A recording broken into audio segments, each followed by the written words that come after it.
নমস্কাৰ বন্ধুসকল, অংকুৰ ফুডিৰ অন্য এটা ভিডিঅ'লৈ আপোনালোক আটাইলৈ স্বাগতম জনালোঁ। আজি দেখিছেনে এই ল'ৰাজন মোৰ ওচৰৰে ঘৰৰ ভাইটিহঁত, ইয়াৰ আজি জন্মদিন। জন্মদিন উপলক্ষে আমি ভাবিছোঁ আমাৰ ওচৰতে এটা বিখ্যাত মন্দিৰ আছে, হৰগৌৰী মন্দিৰ। এই মন্দিৰটোত যাম, আপোনালোকে চাব, মন্দিৰটো দেখাব কেনেকুৱা লাগে। এয়া মন্দিৰলৈ যোৱা পথৰটো মূল গেট, শংকৰপুৰ পাহাৰৰ অৱস্থিত। এয়া মন্দিৰলৈ যোৱা এইটো মূল গেট। এইফালেৰে বিখ্যাত শ্ৰী শ্ৰী হৰগৌৰী মন্দিৰটো যাব পাৰি। এই মন্দিৰটো আছে আপোনাৰ শংকৰপুৰ পাহাৰত, বিৰুবাৰীৰ গাতে লাগি থকা। এই চাওক, এই 310টামান চিৰি আছে। এই চিৰিকেইটা উঠিলে আপোনালোকে সেই বিখ্যাত মন্দিৰটো দেখা পাব। বহুতেই চাগে এই মন্দিৰটো দেখিছে, তথাপিতো আজি মই আপোনালোকক অকণমান দেখুৱাবলৈ চেষ্টা কৰিম।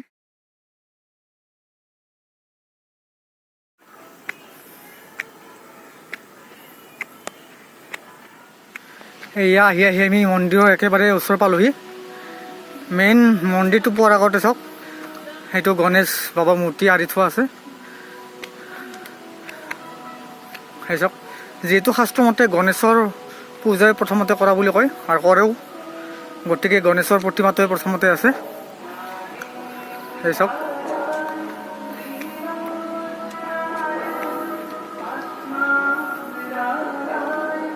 এয়া দেখিছেনে, এইটো গণেশ বাবাৰ মূৰ্তি। মূল মন্দিৰটো দেখুৱাৰ আগে মই আপোনাক আৰু দুই এটা আপোনাৰ ইয়াতে মূল শিৱ মন্দিৰটোৰ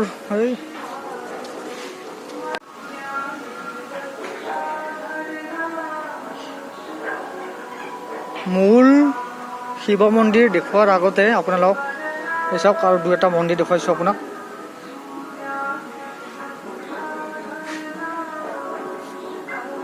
এইটো পঞ্চমুখী সাপ,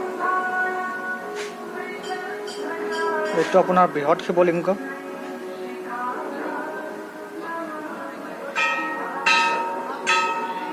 এই আপোনাৰ মহাদেৱৰ মূৰ্তি এটা।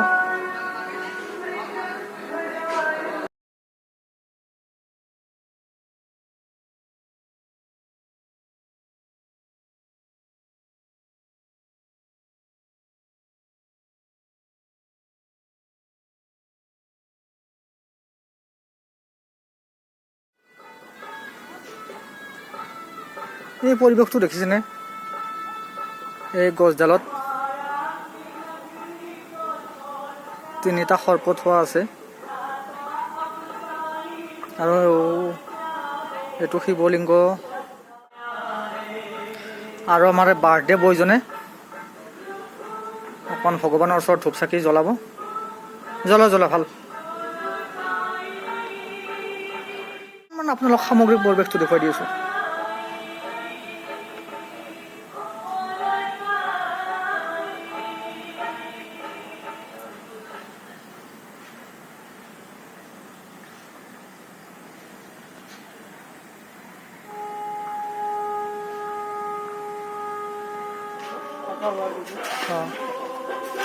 এতিয়া মন্দিৰৰ কিছু কাম চলি আছে, সেইকাৰণে অকণমান ঠাইবোৰ অকণমান লেতেৰা পেতেৰা হোৱা যেন লাগি আছে।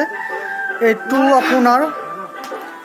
আপোনাৰ ভোগশাল হয়, ইয়াতে আপোনাৰ ভোগ বনায় ভক্তৰ কাৰণে। ইয়াতে আপোনাৰ যিজন পূজাৰী হয় তেখেত ইয়াতে থাকে এই ৰুমটোত। এতিয়াও তেখেত অসুস্থ, সেইকাৰণে আৰু ৰুমটো নুখুলোঁ। তলত গৈছে, চিকিৎসাৰ কাৰণে গৈছে বোলে বাবাজন। এতিয়া অকণমান লেতেৰা হৈ আছে, যিহেতু আপোনাৰ এতিয়া খোৱা লোৱা হৈ গ'ল, চাফ চিকুণ কৰিব। বাৰ্থডেৰ কাষত থকা যে ল'ৰাজন দেখিছে, এইজনে মন্দিৰৰ চোৱা চিতা কৰে, মানে বহুত লাগি আছে এখেতে। আমাৰ কাষতে হয়, এইটো আমাৰ শংকৰ দা। আহিলে লগ পাব। মানে কিবা যদি আপোনালোকে এটা মন্দিৰত আহে, কিবা যদি অসুবিধা হয়, কিবা ভোগ দিব লগা হয়, কিবা প্ৰসাদ দিব লগা হয়, এখেতক যোগাযোগ কৰিব, সকলোবোৰ কাম কৰাই দিব। পানীৰ সুবিধা লাগে, কিবা লাগে, এখেতে কৰাই দিব।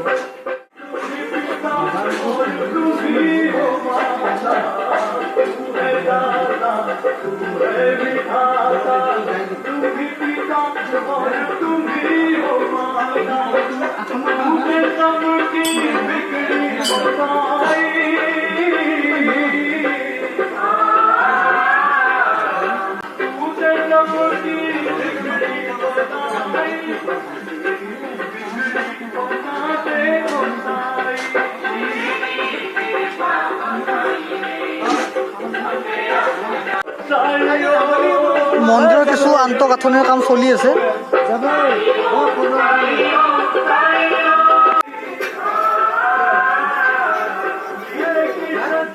এয়া প্ৰসাদো পালোঁ ভগৱানৰ আশীৰ্বাদত। চাওকচোন, নাপাম বুলি ভাবিছিলোঁ। মন্দিৰটো যিহেতু পাহাৰত অৱস্থিত, সেই প্ৰাংগণৰ পৰা অকণমান পৰিৱেশটো চাওকচোন। এই গোটেইখন গুৱাহাটী দেখিছেনে? উমানন্দও দেখা পাইছেনে অকণমান? এই চাওক, বহুত ভাল লাগে পাহাৰৰ পৰাই।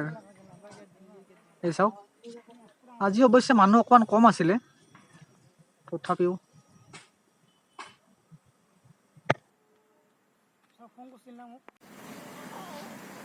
মন্দিৰ দৰ্শন কৰাৰ পিছত আমি ঘৰমুৱা হ'বলৈ ধৰিলোঁ। কেনেকুৱা লাগিল এখন? একদম মজা, মনটো মানে ভাল লাগি আছে। ঠিকে আছে, জন্মদিনত যদি মন্দিৰত যা ভালে লাগে। হৰ হৰ মহাদেৱ।